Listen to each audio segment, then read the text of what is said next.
రాకాలోకంకి స్వాగతం. ఈ కంటెంట్ మీకు నచ్చినట్టయితే లైక్ చేయండి, మీ బంధుమిత్రులకి షేర్ చేయండి.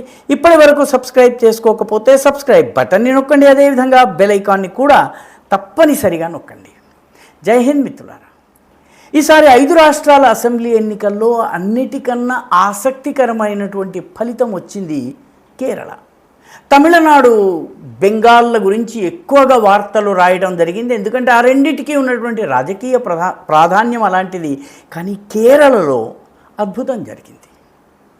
ఎందుకంటే కేరళలో పోటీ పడ్డటువంటివి రెండు కూడాను ఇండి కూటమి సభ్య పార్టీలు. ఇండి కూటమిలో ఉన్నటువంటి వామపక్షాలు, సిపిఎం నాయకత్వంలోని వామపక్షాలు లెఫ్ట్ డెమోక్రటిక్ ఫ్రంట్ ఎల్డిఎఫ్ని ఏర్పాటు చేసుకున్నాయి. ఇండి కూటమికి నాయకత్వం వహిస్తున్నటువంటి కాంగ్రెస్ నాయకత్వంలో యుడిఎఫ్, యునైటెడ్ డెమోక్రటిక్ ఫ్రంట్ ఏర్పడింది. రెండింటి మధ్య ప్రధానమైనటువంటి పోటీ, ఘోరమైనటువంటి పోటీ జరిగింది. ఈ పోటీలో వామపక్షాలు తుడిచిపెట్టుకుపోయిన అత్యల్పమైనటువంటి సీట్లను, చాలా తక్కువ సీట్లను గెలుచుకున్నాయి. కాంగ్రెస్ పార్టీ ఘన విజయం సాధించింది. కానీ ఈ రెండు పార్టీలకి, ఓడిన పార్టీకి ఆందోళన ఉండడం సహజం. గెలిచిన పార్టీ కూడా ఆ ఆందోళనలో ఉంది, కంగారులో ఉంది. కేరళలో ఒక కొత్త అధ్యాయం మొదలైంది. కేరళలో ఒక టెక్టానిక్ షిఫ్ట్ మొదలైంది. భూమి అడుగు పొరల్లో కదలికలు ప్రారంభమయ్యాయి. ఇది భూకంపం రూపంలో మారవచ్చు. ఇంతకీ ఆ టెక్టానిక్ షిఫ్ట్ ఏంటి? భారతీయ జనతా పార్టీకి 3 సీట్లు రావడం.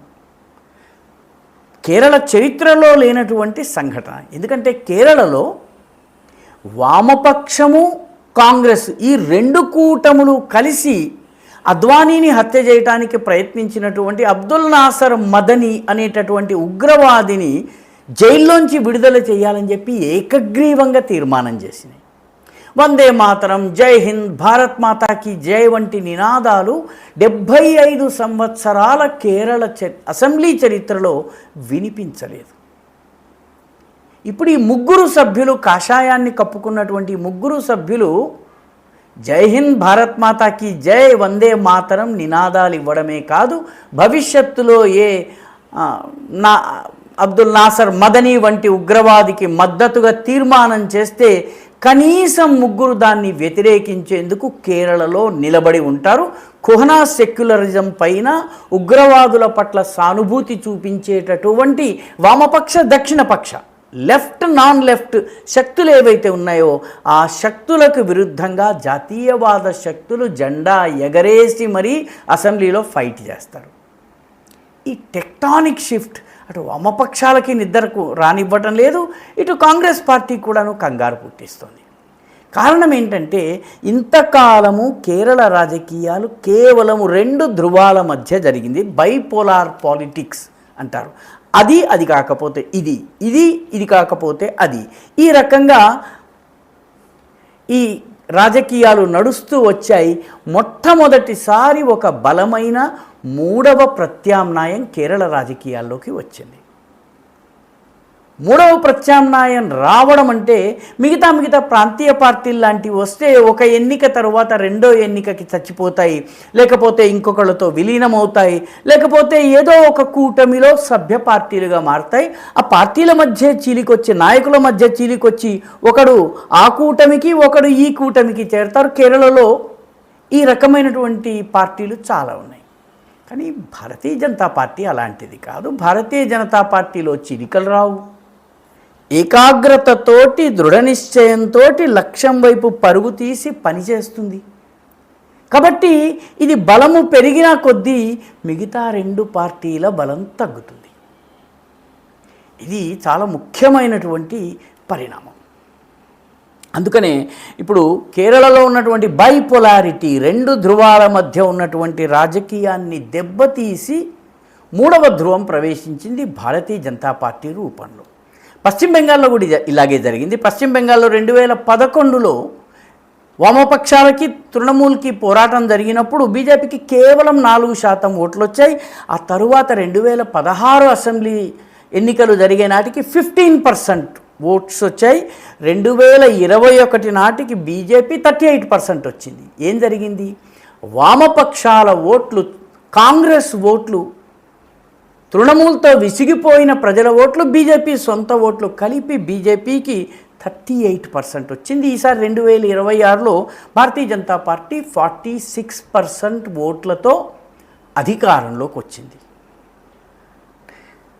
2011లో 4% ఉన్నటువంటి పార్టీ 2026 నాటికి పెరుగుతూ వచ్చింది.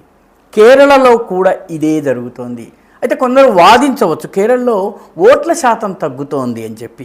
కేరళలో బీజేపీకి 3 సీట్లు వచ్చినప్పటికి కూడా ఓటింగ్ శాతం తగ్గింది. 2024 లోక్సభలో 19.2% ఓట్లు వచ్చినాయి. లోకల్ బాడీ ఎలక్షన్స్ అయ్యేటప్పటికి అది 16%కి తగ్గింది. అసెంబ్లీ ఎలక్షన్స్ వచ్చేటప్పటికి 14.2%కి తగ్గింది అని కొందరు వాదించవచ్చు. ఒకటి, కూటమి మిత్రపక్షాలకు ఎక్కువ సీట్లు ఇచ్చిన కారణంగా, బీజేపీ తక్కువ సీట్లలో పోటీ చేసిన కారణంగా ఓట్ల శాతము తగ్గింది.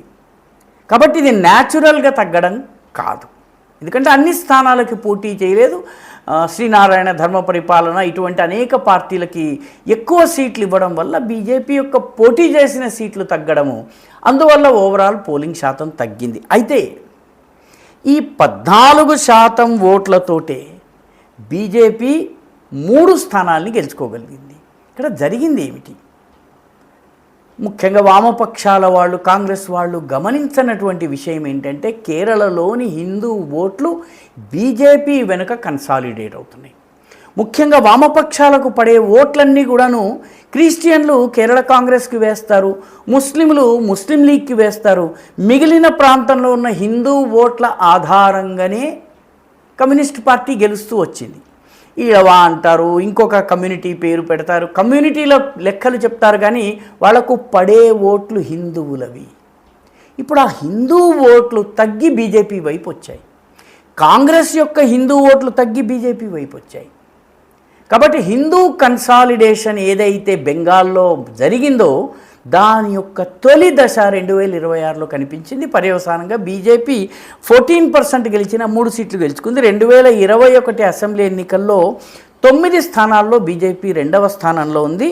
ఈసారి ఆ 9 3 గెలుచుకుంది. ఈ 6 2వ స్థానంలో ఉంది.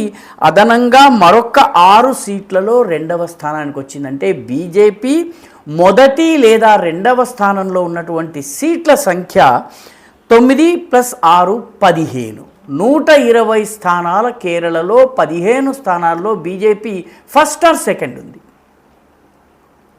అంటే రానున్న రోజుల్లో ఈ ప్రాంతాల్లో బీజేపీ ప్రధానమైనటువంటి పార్టీ. గెలవచ్చు, ఓడొచ్చు, కానీ 20 సీట్స్ బీజేపీకి చెందినటువంటివి.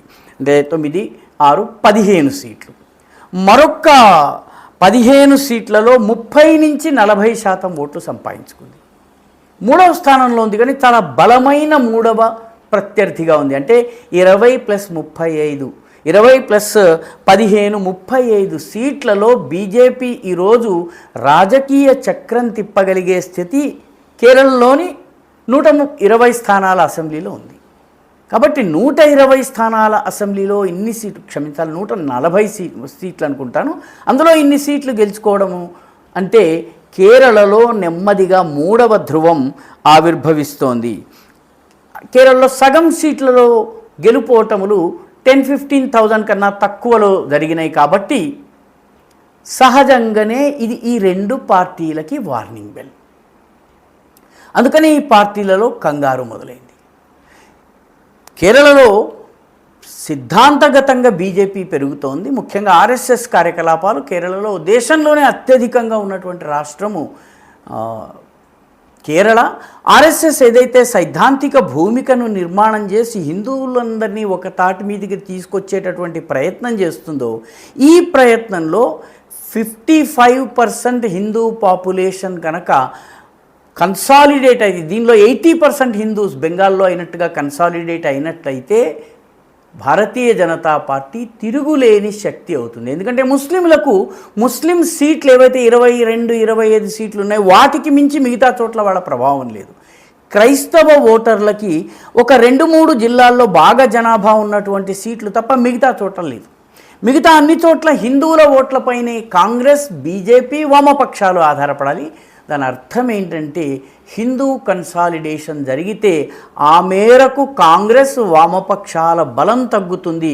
కాంగ్రెస్ కేవలము మైనారిటీల పార్టీగా అస్సాంలో, బెంగాల్లో, లేకపోతే మిగతా చోట్ల ఓన్లీ ముస్లిం లేదా క్రైస్తవ సీట్లు గెలుచుకున్న పార్టీలా ఎలాగైతే ఉందో ఆ స్థితికి వెళ్ళిపోతుంది. కమ్యూనిస్టు పార్టీకి కూడా సరైన నాయకత్వం లేదు కాబట్టి వచ్చే ఎన్నికల నాటికి ఈ పార్టీని నిలబెట్టి ఒక ముఖ్యమంత్రి అభ్యర్థిని ఇవ్వగలిగేటటువంటి సత్తా ఈరోజు లేదు. అంతర్గత కలహాలు చాలా ఎక్కువ ఉన్నాయి. పర్యవసానంగా కేరళలో గెలిచినవి 3 సీట్లైనప్పటికీ కేరళ రాజకీయాలను ప్రభావితం చేసేటటువంటి సైద్ధాంతిక తుఫాను ఆల్రెడీ మొదలైంది. దానికి సంస్థాగతమైనటువంటి పటిష్టత తోడైతే 2026 తరువాత జరిగేటటువంటి ఎన్నికలు 2031 నాటికి ఈ బైపోలార్ పాలిటిక్స్ ఏవైతే ఉన్నాయో అవి బైపోలార్ పాలిటిక్స్గా ఉంటాయి. వామపక్షాలు పూర్తిగా పోయి కాంగ్రెస్ వర్సెస్ బీజేపీగా మారే అవకాశం పుష్కలంగా ఉంది. ఈ వీడియో మీకు నచ్చినట్టయితే లైక్ చేయండి, షేర్ చేయండి, ఈ ఛానల్కి సబ్స్క్రైబ్ చేయండి. మీ అభిప్రాయాన్ని కమెంట్ల రూపంలో తప్పనిసరిగా పంపించండి.